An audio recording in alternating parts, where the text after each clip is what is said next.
This program is presented by University of California Television. Like what you learn? Visit our website or follow us on Facebook and Twitter to keep up with the latest UCTV programs.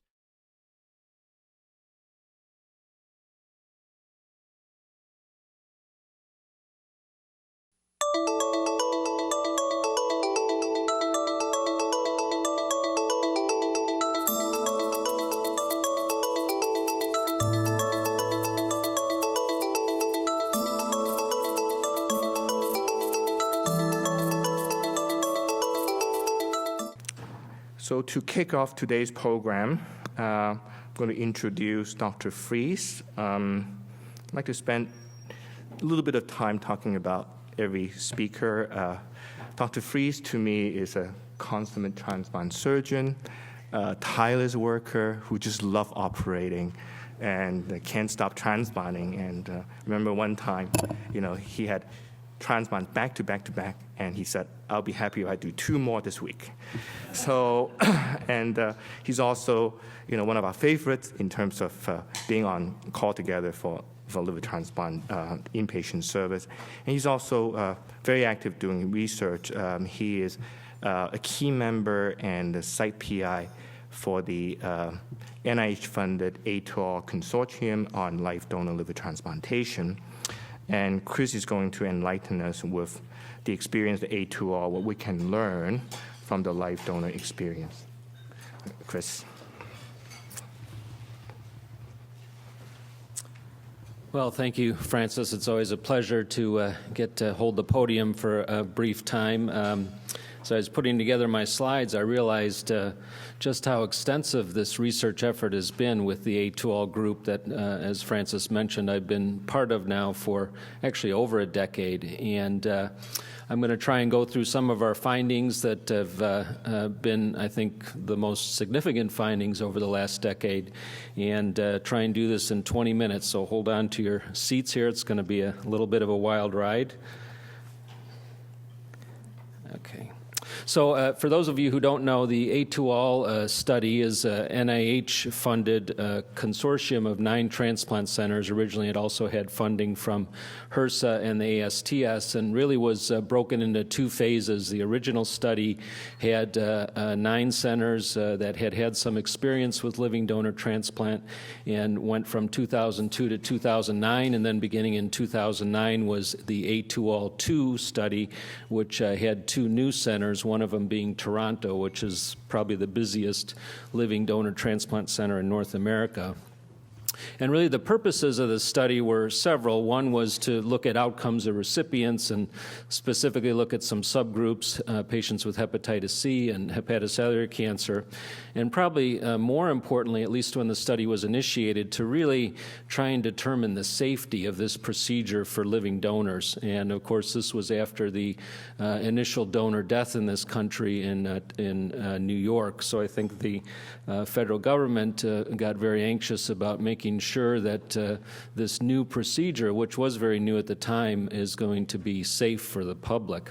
And probably the most important piece of this, at least as I've watched the study go on for the last decade, is really to get into the long-term health-related quality of life in donors.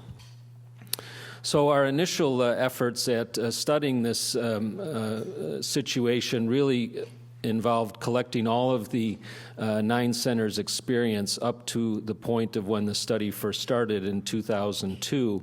And we wanted to look at both the living donor recipient and donor patient populations and look at their morbidity and mortality, causes of graft failure, and also determine the importance of transplant center experience in outcome.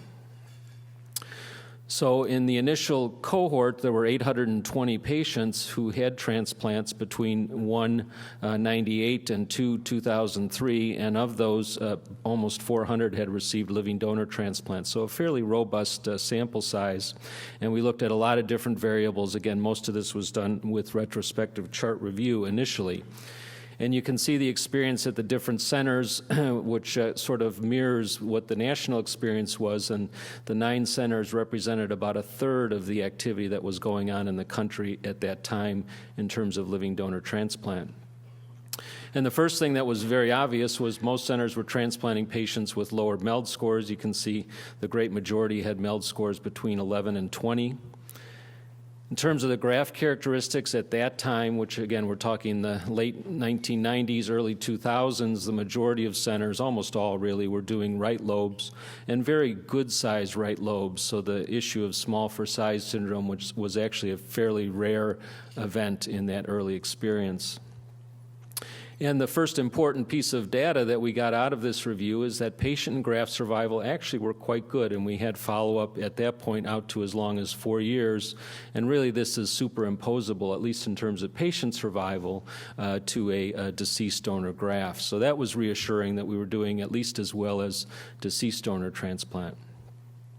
And things that initially fell out in this retrospective review as being factors associated with graft failure were most significantly recipient age at the time of transplant. Also, the center case number became a very critical finding in our early study, showing that centers that had greater than 20 transplants under their belt really had far superior outcomes. And this idea of the learning curve was really one of our important early messages. Not only was graft survival improved as case number increased at a given center, but individual complications such as biliary complications also improved. And this is shown graphically here. If you look at time to graft failure, and the yellow line is case 1 to 20, you can see the outcomes are less good compared to when centers had greater than 20 cases. And shown here in a little bit different graphic with hazard ratios, you can see across the bottom when centers reached case volume 21 and greater, the hazard ratio of living donor versus deceased donor actually fell below 1. So it was a superior operation once the center's experience was adequate. Once we had this initial sort of survey of how recipients were doing, we developed a very important study looking at the risk of death of transplant candidates if they choose living donation versus staying on the deceased donor wait list.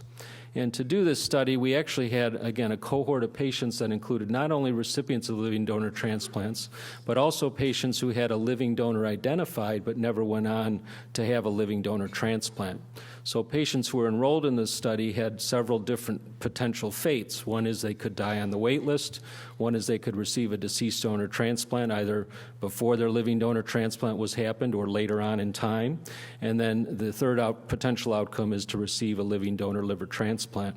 And the question was is which of these pathways would lead to the best survival?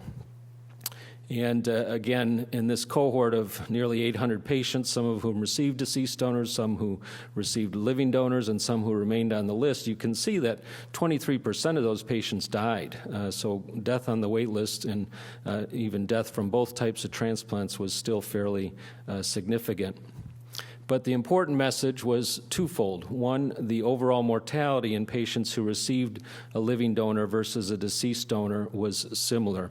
So the outcomes with transplant of these two types of transplant were essentially equal. More importantly, the living donor liver transplant recipients had a lower mortality than those who waited on the wait list for a deceased donor transplant. And again, this was a very important message suggesting that steering patients towards living donor liver transplant early on in their disease process made a lot of sense. And this is shown in a slightly different way here. If you pay attention to the bars to the far right, again, when centers had more experience, the chances of having outcome better or equal to living donor to deceased donor liver transplant if you had a living donor transplant were achieved, again, once the center experience was greater than 10. Subsequent to that, I think an even more important paper that I think sometimes gets a little lost in the literature was published by Dr. Berg as the first author, and this really focused on patients during the MELD era, since many of the patients that were in this earlier cohort were transplanted before the MELD scoring system was in effect and used for allocation. And there was certainly very good studies looking at deceased donor transplant and the impact of MELD score in terms of survival, suggesting that patients really only gained survival benefit pursuing transplant once their MELD score was greater than 15. Well, what Dr. Berg's paper showed was that living donor liver transplant actually improved survival even with patients with a MELD score less than 15. And I think this is a very important message when considering potential candidates. And again, the survival was also equivalent to deceased donor transplant in patients who had MELD scores greater than 15. So again, these early conclusions really show that living donor and deceased donor transplants had similar graft and patient survival, although clearly the patients that were receiving living donor transplant were less sick. And these results had some impact by the center's learning curve. And also novel finding in the early studies was that there was a potential benefit to patients who received living donor liver transplant, even with a MELD score less than 15. So the next phase of our study really sought to characterize the different complications that recipients of living donor liver transplant could experience. And again, we started by looking at our retrospective cohort chart review, comparing over 300 living donor liver transplants to over 200 deceased donor transplants, and a very detailed data collection. The study was designed in such a way so we could not only capture what the individual complications were, but also grade the complications for severity using a well-accepted Clavian severity grading system. Grade 4 complications are the worst. Those would be complications with either recipient death or need for retransplantation. And the things that became apparent when we looked at these two cohorts, the living donor and deceased donor transplant, was that the MELD at transplant of the living donor liver transplant recipients was again lower than the deceased donor liver transplant recipients. Again, they were less sick patients. And you're not going to be able to see this, but I'll take my word for it that the recipients of living donor liver transplant generally had a higher rate of technical complications. And biliary complications, as we hopefully all know by now, were higher in recipients of living donor liver transplant. In this particular study, it was 40% versus 24%. But also other technical issues, such as vascular thromboses, were higher in the living donor liver transplant recipients. Biliary leaks improved as center experience improved. We learned that trying to anastomose too many ducts probably didn't make any sense. Biliary strictures also seemed to be better prevented in patients who had roux anastomosis done. So this was a finding of this earlier study. In the subsequent years of the A2ALL study, we of course continued to accumulate patients, and a more recent review of recipient complications now included over 500 living donor liver transplant recipients. In this particular study, we excluded the learning curve effect by eliminating the first 20 cases at each center. And again, if you look at outcomes, clearly in these two cohorts, they're different patients. The deceased donor liver transplant patients, many more were in the ICU, many more had renal failure compared to the living donor cohort. And again, this review of this larger collection of patients, prospectively studied, again demonstrated that there is a higher chance of biliary complications, both in the form of biliary stricture and bile leaks in recipients of living donor transplants, and also vascular complications. In the recipients of deceased donor transplants, many of the complications of sicker patients were seen in the postoperative period, including ongoing problems with ascites, pulmonary complications, and other infectious complications. And if you look at time to resolution of these different complications shown graphically here, again, suffice it to say that across the top graphs, the complications of biliary stricture and bile leak were clearly much higher in living donor liver transplant recipients. One interesting finding in this newer analysis of recipient complications is that deceased donor liver transplant patients had a much higher incidence of chronic kidney disease that progressed to end-stage renal disease. And in fact, living donor liver transplants seem to be protective against this problem, again suggesting that if you can transplant patients who need a transplant sooner, you can help prevent some of the chronic renal disease that we see in patients who present much more ill. So we focused a lot on the biliary issues. There were separate studies looking at how many procedures patients have, living donor recipients have, since biliary complications happen more commonly. As you might expect, they do have more procedures overall. If you look at each of the individual scatter plots, the living donor group is on the right, deceased donor on the left, and clearly they had more percutaneous transhepatic cholangiograms. But if you looked at time to resolution of biliary complications, the curves were pretty similar between both deceased donor and living donor transplants. And we actually tried to develop something called the BMI, or Biliary Misery Index, since as any of you who've had a living donor recipient in your practice knows, that a lot of them have some tubes and drains that stay in for what seems like to be forever, but eventually these problems do resolve. So the biliary complications are higher, but they can be dealt with in the long run. Now, another important part of the study was looking at donor outcomes.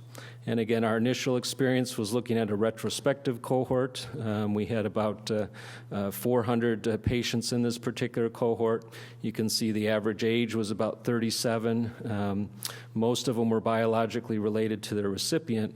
And if you look at donor hospitalizations, or rehospitalizations more importantly, about 86% of patients never came back to the hospital after their index donation, but there were some patients that had as many as 3 to 5 rehospitalizations. And the number of donors that had any kind of complication is shown here. Again, the major complications that would lead to need for transplant or death were fortunately very minimal in this group. And the overall complication rate was about 40% in the living donors, most of them being Clavian grade 1 complications, which are of much less severity. Now, what about donor mortality? Well, in the cohort that we initially studied, we had only one donor that passed away as a direct result of the donation. There were 3 other donors that had either an accident, a suicide, or a substance overdose. And really the conclusions that we could draw from this is that about a third of adult living donors will experience some complication after donation, most of them being grade 2 or less. The mortality question remains a little bit more of a difficult issue to establish, given the findings in our cohort, which showed a very low mortality rate. Now, again, living donation results were compiled prospectively as well, and we now have over 760 donors that have been followed for as long as 12 years. If you look at the overall complication rate, it's persisted through the 12 years or over a decade of this study. The interesting finding in this more recent review is that most of the complications resolve. So things like infection and bile leak do resolve within the first year, but the 2 that seem to persist and can increase over longer periods of time are incisional hernias and psychological problems. So that was an important finding from our longer-term study. So we also looked at the impact of liver donation on lab values, and we had lab tests at 1 week, 1 month, 3 months, 1 year, and then yearly for nearly 500 donors. And it's very clear that the liver tests return nearly to baseline in all the patients. The one thing that was very interesting was a lower platelet count in about 20% of patients, maybe reflecting some relative portal hypertension and hypersplenism. So that's an area of further study. And getting back to donor mortality, again, we had only one donor that passed away in the cohort. Although if you look at national and international statistics, the rate of potential death for a right lobe donor is about 0.5% and about 0.1% for a left lobe donor. And these national and international sort of cataloging of deaths is quite problematic. This was one paper that I looked at that actually reported a death in Northern California that I think was from a paper that we wrote at our own center that was misinterpreted, a line in the paper. So these calculations of international death rates are really somewhat problematic. But I think a rate of about 0.2% is probably in the ballpark. Now, what about liver cancer? This was also an important sub-study of the A2ALL study. We had about 150 patients who underwent a living donor liver transplant. Were in the living donor study, 73 of them getting a deceased donor and 49 who received a living donor. And importantly, the findings in our most recent analysis is that outcomes are very similar. The living donor liver transplant recipients tended to have higher AFPs, larger tumors, further stage of tumors at the time of transplant. And as you might expect, that translates into a greater chance of recurrence.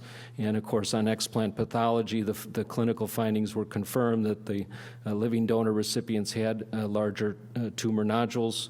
The overall recurrence rate was about 20 in 122 that were transplanted. But if you adjust for tumor stage, vascular invasion, other clinical features of the tumor, there's really no difference in tumor-free survival between living donor and deceased donor. So this was, again, another important finding.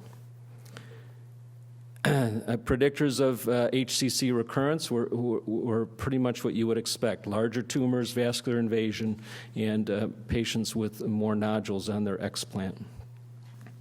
Another important area that was studied extensively was the impact of living donor liver transplant on hepatitis C progression. When this study first started in the late 90s and early 2000, there was a lot of debate in the literature about the impact of living donor on hepatitis C progression. And some papers clearly concluded that living donor liver transplant patients who have hepatitis C do far worse than somebody who receives a deceased donor graft. So this was a very important area of study. And again, we had a large cohort of patients that we could look at. We excluded patients who had been treated and had sustained viral response. So we wanted to look at the natural history of patients who have hepatitis C at the time of transplant. Liver biopsies, which had been obtained post-transplant at regular intervals, were read centrally. Additionally, there was an advanced disease form or clinical assessment of recipients to try and determine if clinically they showed signs of cirrhosis. And if you look at the time to advanced disease based on histology, again, no real difference between living donor and deceased donor. So this was a fairly solid bit of evidence that really hepatitis C patients do not do worse if they receive a living donor liver transplant. And if you throw in the clinical assessment, again, the predictors of fibrosis were not any different between living donor and deceased donor. So in terms of these select groups, there were equivalent outcomes of deceased donor and living donor for both HCC and hepatitis C. The role of living donor liver transplant to allow for a strategy of pre-transplant hepatitis C therapy was a very exciting avenue of research when the therapy was interferon and ribavirin and potential for decompensation. Also the possibility that a recipient would get a younger graft in the living donor setting seemed to make sense to steer patients towards that direction. Now that we have the new drugs, it's a little harder to say where that's all going to go. So that's what we've learned.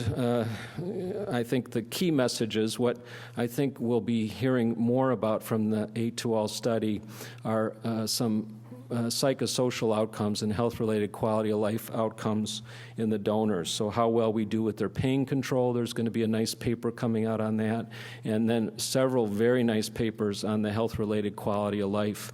In this newest A2ALL-2 study, there were 2 centers that individually called donors to gather information on their health-related quality of life. And once that data is analyzed, I think we'll have a real good look into the psychosocial aspects of the donors. And this is just some preliminary work that was reported at the World Transplant Congress. You can see that about a quarter of donors have concerns about their general health. So this is a very important area of research. And I think of all the things I've seen determined as we've studied living donor liver transplant, this is probably the most provocative, in my opinion. So what do we not know after a decade of study. The idea of the upper limit of MELD at which a patient can safely undergo living donor transplant. Currently, the word on the street is 25, but can that be pushed? If you look at national statistics, looking at UNOS data, clearly patients who undergo a living donor liver transplant when their MELD score is greater than 30 have inferior outcomes shown in the lower curve. The patients that get a living donor liver transplant with low MELD have superior outcomes. But in between, patient outcome is quite reasonable.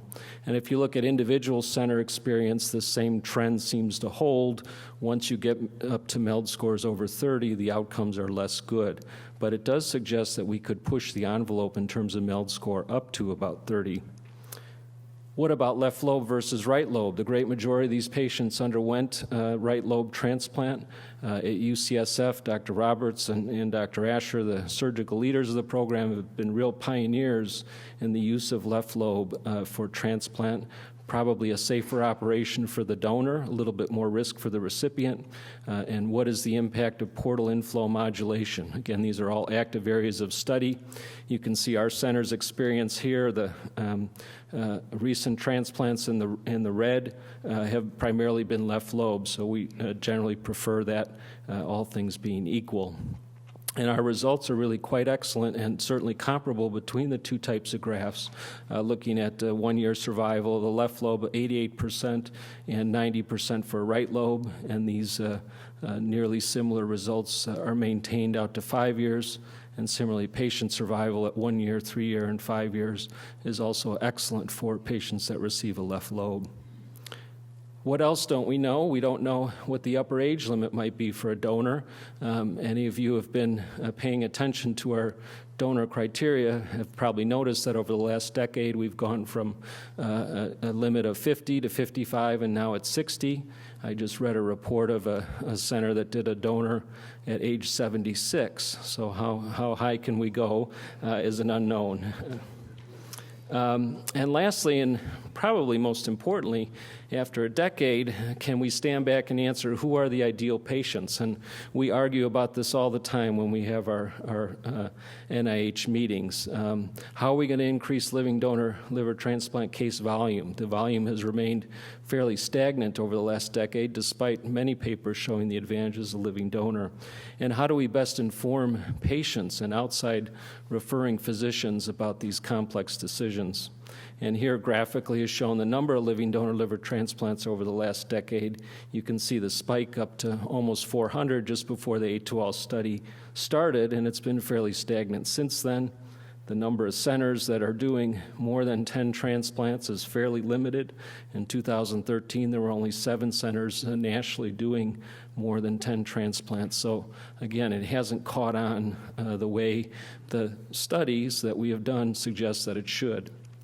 So in summary, I think we've learned that living donor liver transplant is an excellent option for a select group of patients. The outcomes certainly parallel and in some cases are superior to deceased donor transplant. The donor operation obviously has risk, including some mortality, very limited mortality, and some long-term morbidity.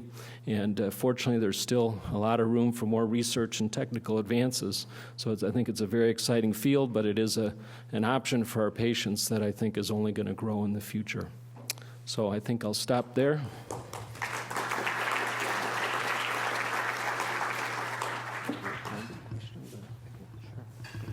All right, I guess. That's great, Chris. Any questions for Dr. Fries? Can I put you on the spot Sure. a little bit? If we assume that the benchmark for survival at 5 years for diseased donor transplant is about 70%, what do you think is the survival threshold you would, say, put for life donor transplant? Can we lower that threshold for life donor transplant in terms of 5-year survival? No, I think it would have to be at least equivalent. You know, again, the patient populations are a little bit different, but I think in realistically talking to donors and recipients about the risks they're about to go through, I think you have to be able to offer them at least equivalent results to the other option of deceased donation. And of course, the other piece of this is death on the waiting list, and that's an area where living donation has the potential to do much better than waiting for a deceased donor organ, especially as allocation rules change, which you're going to hear about in a minute. So the question is, do you think that we can expand the criteria, say, for HCC in the live donor transplant? Well, you want to bring me back to the debate I did a couple of years ago. I think, you know, it's being done cautiously already, but I think there has to be limits. We don't want to overdo it and suddenly be doing transplants with far inferior outcomes. And certainly pushing the limits with cancers is something we're already doing, but with some careful guidelines. Rio?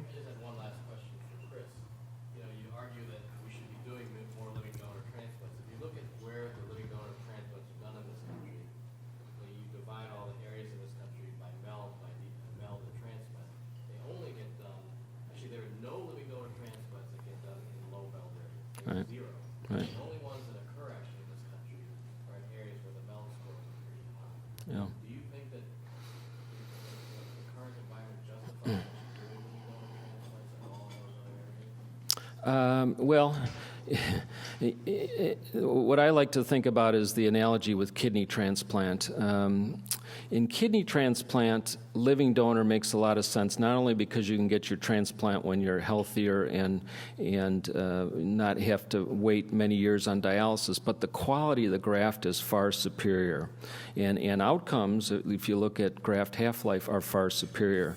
Making that same jump to a living donor graft is a little harder to do. I think the grafts are probably equivalent at best. So what you're really looking at is trying to decrease weightless mortality.